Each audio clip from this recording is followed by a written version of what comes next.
नमस्कार मित्रांनो, मी वाठोरे लक्ष्मण। आज आपण विद्यार्थी हिताच्या संदर्भात जी योजना आहे भारतरत्न डॉक्टर बाबासाहेब आंबेडकर स्वाधार योजना, या संदर्भात महाराष्ट्रातील अनेक विद्यार्थ्यांना प्रश्न पडत आहेत, योग्य मार्गदर्शन मिळत नाहीत। त्या संदर्भात आपण आज या विषयावर चर्चा करणार आहोत। याच्यामध्ये प्रामुख्याने आपले मुद्दे असतील स्वाधार योजना म्हणजे काय, पात्र होण्यासाठी काय अटी आहेत, नियम आहेत, आणि स्वाधार योजनेचे पैसे किती मिळतात आणि कधी मिळतात, या विषयावर आपण सविस्तर चर्चा करण्यासाठी आज आपल्यासोबत जोडलेले आहेत विद्यार्थी नेते फुले शाहू आंबेडकर विद्यार्थी कृती समितीचे मुख्य समन्वयक प्रकाश जी इंगोले सर। नमस्कार। नमस्कार सर। आज आपण या कार्यक्रमामध्ये जोडलेले आहात, सर्वप्रथम मी तुमचे अभिनंदन करतो। पहिला प्रश्न असा आहे की ही स्वाधार योजना नेमकी आहे तरी काय? सामाजिक न्याय व विशेष सहाय्य विभागाअंतर्गत अनुसूचित जाती त्यानंतर नवबौद्ध प्रवर्गातील विद्यार्थ्यांसाठी जे विद्यार्थी ग्रामीण भागामध्ये राहतात त्या विद्यार्थ्यांना जिल्ह्याच्या ठिकाणी आणि याच वर्षीपासून सुरू झालेल्या तालुक्याच्या ठिकाणी ज्या शैक्षणिक संस्था आहेत त्या ठिकाणी विद्यार्थ्यांना ज्या आहे ते शिक्षण घेता यावं, त्यांना आर्थिक बाबीच्या बाबतीमध्ये मागे न राहता त्यांची शैक्षणिक प्रगती साधता यावी या दृष्टीनं सामाजिक न्याय विशेष सहाय्य विभागाअंतर्गत विद्यार्थ्यांना जे आहे काही रक्कम त्यांचा निवास भत्ता असेल, भोजनालय भत्ता असेल आणि योग्य साहित्य खरेदी करण्यासाठी त्यांना शासनाकडून देय असते। तीच एक भारतरत्न डॉक्टर बाबासाहेब आंबेडकर स्वाधार योजना म्हणून 2017 पासून ती योजना सुरू करण्यात आलेली आहे। या स्वाधार योजनेसाठी विद्यार्थ्यांना या योजनेसाठी पात्र होण्यासाठी काही मूलभूत पात्रता अटी आहेत का? 26 डिसेंबर 2024चा GR आहे, शासन निर्णय आहे। त्या शासन निर्णयामध्ये स्पष्ट नमूद केलेलं आहे की विद्यार्थी जो आहे तो महाराष्ट्रातील रहिवासी असावा, विद्यार्थी अनुसूचित जाती तसेच नवबौद्ध प्रवर्गातील असावा, विद्यार्थी जे आहे तर 10वीच्या नंतर म्हणजे 11वी 12वी व्यावसायिक किंवा बगर व्यावसायिक अभ्यासक्रमासाठी त्याने प्रवेश घेतलेला असावा, त्या विद्यार्थ्यासाठी ही योजना लागू आहे। विद्यार्थ्यांनी वसतिगृहासाठी अर्ज केलेला असावा आणि तो अर्ज त्याचा जर वसतिगृहामध्ये नंबर लागला नाही तर त्यावेळेस त्या विद्यार्थ्यांना त्याचा निर्वाह भत्ता, त्याचा भोजन भत्ता, त्याच्यानंतर शालेय साहित्य खरेदी करण्यासाठी शासनाकडून ही योजना जी आहे या योजनेच्या माध्यमातून रक्कम देय असते। म्हणजे एकंदरीत पाहता महाराष्ट्रामध्ये एकूण 443 शासकीय वसतिगृहे कार्यरत आहेत। त्याच्यामध्ये मुलांसाठी 230 व मुलींसाठी 213 आहेत। या वसतिगृहामध्ये शासकीय वसतिगृहामध्ये नंबर ज्या विद्यार्थ्यांचा नाही लागला त्या विद्यार्थ्यांना ही मुख्यतः स्वाधार योजना लागू आहे। पुढचा प्रश्न असा आहे की या योजनेचं आर्थिक स्वरूप काय आहे? या योजनेच्या संदर्भामध्ये बघायला गेलं तर 60,000पासून ही रक्कम देय असते तर 38,000पर्यंत। त्यामध्ये जर आपण बघायला गेलो मेट्रो सिटीज ज्या आहेत किंवा अदर्जाच्या महानगरपालिका ज्या आहेत त्या क्षेत्रामध्ये जे आहे विद्यार्थ्यांना जवळपास त्यांच्या खात्यावर म्हणजे आधार संलग्नित बँक खात्यावर 60,000 रुपये रक्कम वर्ग केली जाते। त्यानंतर ब दर्जाच्या महानगरपालिका असतील त्यावेळेस विद्यार्थ्यांना जे आहेत 51,000 रुपये देय असतील। त्यानंतर उर्वरित ज्या काही महानगरपालिका आहेत त्यांच्यासाठी विद्यार्थ्यांना 43,000 रुपये देय असते आणि तालुका स्तरावर जे विद्यार्थी शिक्षण घेतात त्या विद्यार्थ्यांना 43,000 रुपये या स्वाधार योजनेच्या रकमेमध्ये दिले जातात। तालुक्याच्या ठिकाणी 38,000 रुपये असा आहे। हा, ठीक आहे। याच्यानंतर पुढचा जो महत्त्वाचा विषय आहे, विद्यार्थ्यांनी हा अर्ज नेमकं कुठं करायचा? विद्यार्थ्यांनी जे आहे अगोदर ही योजना 2021, 21-22 पर्यंत ही योजना जी आहेत ऑफलाईन पद्धतीनं होती। त्यानंतर नांदेड जिल्ह्यामध्ये पहिला या ठिकाणी उपक्रम घेण्यात आला की नांदेड जिल्ह्यासाठीच ऑनलाईन पद्धतीनं ही योजनेसाठी अर्ज करता येत होते। त्यानंतर आता जे आहे संपूर्ण महाराष्ट्रासाठी वेबसाईट विकसित करण्यात आलेली आहे। विद्यार्थ्यांनी जे आहे तर महाआयटी या वेबसाईटवर जे आहे आम्ही आपल्या डिस्क्रिप्शनमध्ये नमूद करण्यात येईल आपली वेबसाईट जी आहे त्या वेबसाईटवर जाऊन विद्यार्थ्यांनी जे आहे आपला ऑनलाईन फॉर्म भरायचा आहे। तो फॉर्म भरल्याच्या नंतर त्याची एक प्रिंट काढून जे आहे तर आपल्या महाविद्यालयामध्ये सगळ्या डॉक्युमेंटची झेरॉक्स लावून आपल्या महाविद्यालयामध्ये जमा करायची आहे। त्याच्यानंतर महाविद्यालय जे आहे तर समाज कल्याणकडे सुपूर्द करेल ती डॉक्युमेंट। आणि याच्यामध्ये महत्त्वाचा विषय जो आहे, विद्यार्थ्यांना हे या योजनेचा लाभ घेण्यासाठी किमान किती टक्केवारी असणे अनिवार्य आहे? सुरुवातीला जे बघायला गेलं तर त्यावेळेस जे आहे तर विद्यार्थ्यांना किमान 10वी 12वी मध्ये 50% वरती म्हणजे मार्क पाहिजे होते। परंतु 15 ऑक्टोबरचा एक GR काढण्यात आला, त्या अंतर्गत जे आहे तर विद्यार्थ्यांना लगतच्या म्हणजे आता जर पाठीमागे. एखादा विद्यार्थी जर बीकॉम फर्स्ट इयरला असेल तर त्याला 12वीच्या वेळेस जे आहे विद्यार्थ्यांना 50% पेक्षा जास्त मार्क पाहिजेत. त्यानंतर एखादा विद्यार्थी जर बीकॉम सेकंड इयरला असेल तर त्याला बीकॉम फर्स्ट इयरला जे आहे 50% पेक्षा अधिक मार्क पाहिजेत. मग उर्वरित त्याचं पास्ट जे आहे 10वी 12वीचं मग त्या ठिकाणी मायने धरण्यात येणार नाही. अच्छा, महत्त्वाचा विषय हा महाराष्ट्रातल्या सर्वच विद्यार्थ्यांना समस्या भेडसावत आहे की समजा जर विद्यार्थी 12वीला असेल तर त्याला 11वीला 50% अनिवार्य आहे. 10वीला त्याला 48-35% जरी असले तरी तो स्वाधारसाठी विद्यार्थी पात्र आहे, तो अर्ज करू शकतो, असं या GR मधून आपल्याला नमूद करण्यात येते. आणि पुढचा जो प्रश्न आपल्यासाठी आहे की अर्ज केल्याच्या नंतर विद्यार्थ्यांना तो अर्ज पात्र झाला किंवा अपात्र झाला हा कोणत्या निकषानुसार कळणार? विद्यार्थ्यांनी ज्या वेबसाईटवर ज्या संकेतस्थळावरती अर्ज केलेला आहे विद्यार्थ्यांना त्यांचं लॉग इन ID मिळते. लॉग इन ID केल्याच्या नंतर विद्यार्थ्यांना टेक्स्ट स्वरूपामध्ये मॅसेज येतात. विद्यार्थ्यांनी जे आहे आपली log in ID log in केल्याच्या नंतर विद्यार्थ्यांना आपला फॉर्म रिजेक्ट झाला आहे, अंडर स्क्रुटनी आहे किंवा अप्रुव्हल झालेला आहे, ही सगळी माहिती विद्यार्थ्यांना मिळत असते. वेळोवेळी विद्यार्थ्यांना टेक्स्ट मॅसेजच्या स्वरूपामध्ये सुद्धा या योजनेच्या संदर्भामध्ये किंवा त्यांच्या फॉर्मची स्टेटस जे आहे त्यांची स्थिती ती सुद्धा टेक्स्ट मॅसेजच्या माध्यमातून किंवा लॉग इन केल्याच्या नंतर सुद्धा कळू शकते. एकंदरीत हा अर्ज स्वाधारचा अर्ज अप्रूव्ह झाल्यानंतर विद्यार्थ्यांच्या खात्यावर किती दिवसानंतर जी रक्कम जमा होते? एकंदरीत तसं बघायला गेलं तर 2 टप्प्यामध्ये जे आहे तर या स्वाधार योजनेची रक्कम वितरित केली जाते. साधारणतः हा अर्ज पात्र झाल्यापासून 2 महिन्याच्या आत पहिला रक्कम विद्यार्थ्यांना मिळते. त्याच्यानंतर जे आहेत विद्यार्थ्यांना त्यांची कॉलेजकडून उपस्थिती मागून घेण्यात येते. बी स्टेटमेंटच्या स्वरूपामध्ये विद्यार्थी आपल्या संकेतस्थळावर जाऊन आपल्या लॉग इन ID मध्ये ते बी स्टेटमेंट अपलोड करतात. त्याच्यानंतर एकंदरीत पुन्हा 1.5-2 महिन्याच्या आतमध्ये विद्यार्थ्यांना दुसरा टप्पा विद्यार्थ्यांना मिळून जातो. एकंदरीत कॉलेजचं जे बी स्टेटमेंट म्हणले त्याला 75% उपस्थिती अनिवार्य आहे. हो, म्हणजे पहिला टप्पा जो आहे त्याला कुठलीही उपस्थितीची आवश्यकता नाही. दुसरा टप्पा येण्यासाठी बी स्टेटमेंटची आवश्यकता आहे असं बरोबर. प्रारंभिक जे आहे तर विद्यार्थ्यांना काही विद्यार्थी असतात व्यावसायिक अभ्यासक्रमाचे त्यांचे प्रवेश जे आहेत उशिरा त्या ठिकाणी घेण्यात येतात.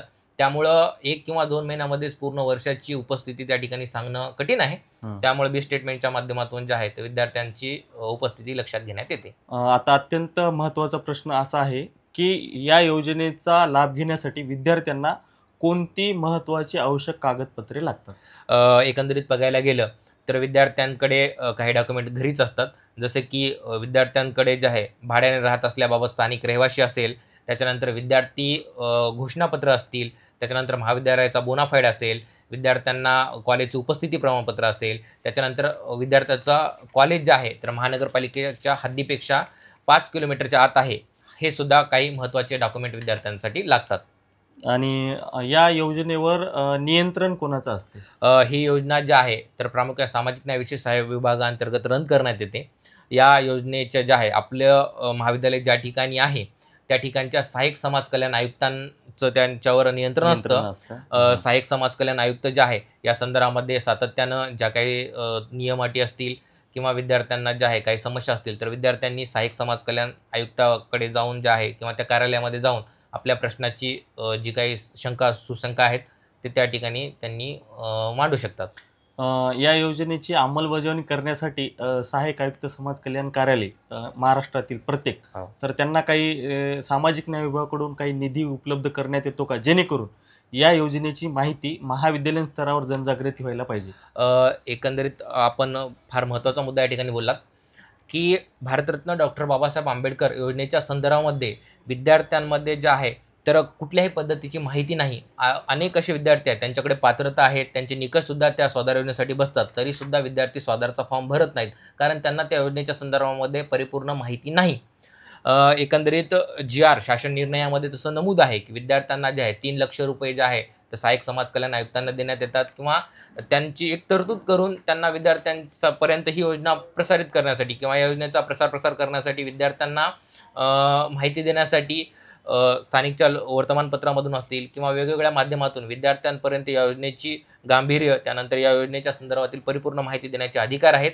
विद्यार्थ्यांपर्यंत म्हणजे समाजातील शोषित पीडित घटकापर्यंत किंवा खरंच ज्या विद्यार्थ्यांना या योजनेची गरज आहे त्या विद्यार्थ्यापर्यंत ही योजना पोहोचणं फार गरजेचं आहे. सहाय्यक समाज कल्याण आयुक्तांनी या संदर्भामध्ये जे आहे तर पाठपुरावा करणं गरजेचं आहे. विद्यार्थ्यापर्यंत ही योजना पोहोचणं फार गरजेचं आहे. एकंदरीत विद्यार्थ्यांना तुम्ही काय संदेश द्याल, की तुम्ही अर्ज करताना, ऑनलाईन अर्ज करताना कोणती खबरदारी घ्याल, जेणेकरून तुमचा अर्ज योग्यरित्या योग्य डॉक्युमेंटसहित तुम्ही ऑनलाईन भरून सबमिट कराल? विद्यार्थ्यांनी प्रामुख्याने लक्षात घेणं गरजेचं आहे, ज्यावेळेस आपण ऑनलाईन अर्ज भरतो त्यावेळेस ओरिजिनल डॉक्युमेंट आपल्याकडे असणं गरजेचं आहे. कुठल्याही पद्धतीची झेरॉक्स आपण त्या ठिकाणी अपलोड करू नयेत. ओरिजिनल डॉक्युमेंट आपण आणि स्वतःचा अर्ज जो आहे तो आपण स्वतः खात्री करून एका वेळेस बघून घ्यावा आणि बघल्याच्या नंतर जे आहे तो अर्ज सबमिट करावा. तो सबमिट केल्याच्या नंतर महाविद्यालयामध्ये प्रिंट जमा करावी. तो प्रिंट दिल्याच्या नंतर आपण त्या ठिकाणी महाविद्यालयामध्ये प्रिंट दिलेली आहे त्याचीसुद्धा रिसिप्ट घेणं फार गरजेचं आहे. आणि त्यानंतर सातत्यानं जे आहे आपली ID लॉग इन करून आपल्या फॉर्मची सत्यस्थिती तपासणं गरजेचं आहे. आणि अनेक विद्यार्थ्यांना हा प्रश्न पडतो, की ही योजना जी आहे SC साठी आहे किंवा ST साठी आहे, OBC साठी आहे किंवा ओपनसाठी, हा म्हणजे विद्यार्थ्यांमधला संभ्रम काय सांगाल? बरोबर आहे. अनेक कॉल्स वगैरे येतात की बाबा ही योजना जी आहे अनुसूचित जातीच्या, अनुसूचित जमातीच्या, अदर बॅकवर्ड क्लासच्या विद्यार्थ्यांसाठी आहे का? तर नाही, ही योजना जी आहे तर प्रामुख्याने मी अगोदर सांगितलं त्याच पद्धतीनं जे आहे अनुसूचित जाती, शेड्यूल कास्ट, त्यानंतर नवबौद्ध प्रवर्गातील विद्यार्थ्यांसाठीच ही योजना आहे. आता SC म्हणल्यानंतर, शेड्यूल कास्ट म्हणल्यानंतर त्याच्यामध्ये आपण पाहतो की बौद्ध, महार या दोनच सब कास्टसाठी आहे का? SC मध्ये जेवढ्या काही कास्ट आहेत, सब कास्ट, त्यांना? शेड्यूल कास्टमध्ये जवळपास 59 जाती आहेत. त्या 59 जातीमधील सगळ्या जातीतील विद्यार्थ्यांसाठी ही योजना लागू आहे आणि विद्यार्थ्यांनी जे आहे याचा लाभ घेणं फार गरजेचं आहे. अच्छा, ठीक आहे. आणि पुढचा शेवटचा आणि प्रश्न आहे, तुम्ही विद्यार्थी हितासाठी चळवळीमध्ये काम करत असताना हीच योजना नाही, अनेकही विद्यार्थी मुद्दे तुम्ही उपस्थित करत असताना, न्याय मिळवून देण्यासाठी प्रयत्न करत असताना, स्वाधार योजनेच्या बाबतीतला तुमचा, विद्यार्थ्यांच्या प्रमुख अडचणीच्या बाबतीतला तुमचा महत्त्वाचा एखादा कोणता विषय आहे का, की जो मार्गी लागणं गरजेचं आहे? जिल्हा स्तरावर तर आहे, पुण्याच्या स्तरावर तर आहे, पण मंत्रालय स्तरापर्यंतचा जे काही पाठपुरावा करण्यासाठी काय एखादा विषय? फुले शाहू आंबेडकर विद्यार्थी कृती समितीच्या माध्यमातून आपण सातत्यानं भारतरत्न डॉक्टर बाबासाहेब आंबेडकर स्वाधार योजना असेल, महाडीबीटी स्कॉलरशिप असेल, त्यानंतर विद्यार्थ्यांकडून आकारला जाणारा अतिरिक्त शुल्क असेल, या संदर्भामध्ये आपण सातत्याने आंदोलनं केली आहेत. विद्यार्थ्यांना न्याय मिळवून देण्याचा प्रयत्न केलेला आहे. यापुढेही आपला तो प्रयत्न राहील. विद्यार्थ्यांनी जे आहेत संघटित होऊन, सगळ्यांनी एकत्रित येऊन, आपल्या ज्या काही डॉक्टर बाबासाहेब आंबेडकर म्हणतात की अन्याय करणाऱ्यापेक्षा अन्याय सहन करणारा अधिक मोठा गुन्हेगार आहे. त्यामुळं प्रत्येक विद्यार्थ्यांचं कर्तव्य आहे, आपल्यावर होणारा जो अन्याय आहे किंवा आपल्याला ज्या काही शिक्षण शिकत असताना ज्या काही समस्या आहेत त्या संदर्भामध्ये आपण स्वतः आवाज उठवणं गरजेचं आहे. आपण फुले शाहू आंबेडकर विद्यार्थी कृती समितीला सुद्धा आपण आवाज देऊ शकता. आम्ही सातत्यानं आपल्यासोबत आहोत. आणि ठीक आहे, एक प्रश्न विसरलेला आहे, तो परत मी विचारतो. 2025 पासून नवीन एक त्यांनी हमीपत्र मागत आहेत विद्यार्थ्यांचं, की त्याच्यामध्ये विद्यार्थ्यांनी 7 किंवा 8 वर्षाचा लाभ घेतला, म्हणजे ही योजना 10वीच्या नंतर 11वी-12वी, डिग्रीचे 3 वर्षे आणि परत PG साठी, म्हणजे एकंदरीत 7 वर्षे या योजनेचा लाभ घेऊ शकतो किंवा 8? 7 ते 8 वेळेस लाभ याच्या मर्यादा घालण्यात आलेल्या आहेत. हे GR मध्ये तसं नमूदसुद्धा आहे. आणि ते 7-8 वर्षाच्या संदर्भामध्ये आपण प्रामुख्यानं त्याकडे बघायला गेलं तर एक गोष्ट लक्षामध्ये येते की सलग जे आहे ते विद्यार्थ्यांची सलग 7 वर्ष त्या ठिकाणी ग्राह्य धरण्यात येणार आहेत. आणि नंतर जो करंट जो आपला अभ्यासक्रम आहे तो 8वा वर्ष म्हणून ग्राह्य धरण्यात येणार आहे. आणि 7 ते 8 वर्षाच्या नंतर अधिक विद्यार्थी शिकला तरी त्या ठिकाणी विद्यार्थ्यांना त्या स्वाधार योजनेचा लाभ देण्यात येणार नाही, असं त्या शासन निर्णयामध्ये. आणि एक शेवटचा मुद्दा याचा असा राहिलेला आहे की विद्यार्थ्यांच्या वयाची अट काय असायला पाहिजे आणि GR मध्ये काय आहे? सध्या बघायला गेलं तर GR मध्ये 30 वर्ष अशी नमूद करण्यात आलेली आहे. परंतु बघायला गेलं तर या स्वाधार योजनेच्या माध्यमातून म्हणजे प्रामुख्यानं शासन प्रशासन अनुसूचित जातीतील विद्यार्थ्यांच्या शैक्षणिक उन्नतीसाठी जर ही योजना रन करत असेल तर विद्यार्थी कधी कधी 30 वर्षाच्या नंतर सुद्धा विद्यार्थी शिकू शकतो. बरेचसे असे विद्यार्थी आहेत, बरेच अशा मुली आहेत त्यांचं लग्न झाल्याच्या नंतर काही काळामध्ये गॅप असतो, त्यांना शिकण्याची इच्छा आहे आणि बरेच जण ॲडमिशन घेतात. त्यांचं सुद्धा कालांतरानं वय वाढतं. वय वाढलं तरी सुद्धा त्यांना सुद्धा जे आहे या योजनेचा लाभ मिळाला पाहिजे. या संदर्भामध्ये आम्ही शासन दरबारी सातत्यानं पाठपुरावा करत आलो आहोत आणि करणार आहोत. ह्या वयाची जी अट आहे ती आम्ही रद्द करण्याचा नक्कीच प्रयत्न करू. एकंदरीत ही भारतरत्न डॉक्टर बाबासाहेब आंबेडकर स्वाधार योजना शेड्यूल कास्ट आणि नवबौद्ध या प्रवर्गातील विद्यार्थ्यांना त्यांना जगण्यासाठी, त्यांच्या शैक्षणिक राहणीमान उंचवण्यासाठी एक चांगल्या प्रकारचं एक वरदान ही सरकारकडून योजना राबवली जात आहे, असं एक यांच्यावरून दिसून येते. तर धन्यवाद. आपल्यासोबत जोडलेले आहेत हे प्रकाशजी इंगोले सर. यांनी आपल्याला अचूक जे काही स्वाधारच्या संदर्भातले प्रश्न होते त्यांची उत्तरं दिलेली आहेत आणि अनेक विद्यार्थ्यांना समाज कल्याण कार्यालयाकडून किंवा जे उत्तरं मिळत नसतात या व्हिडिओच्या माध्यमातून देण्याचा एक प्रामाणिक प्रयत्न आम्ही करत आहोत. तुर्तास धन्यवाद.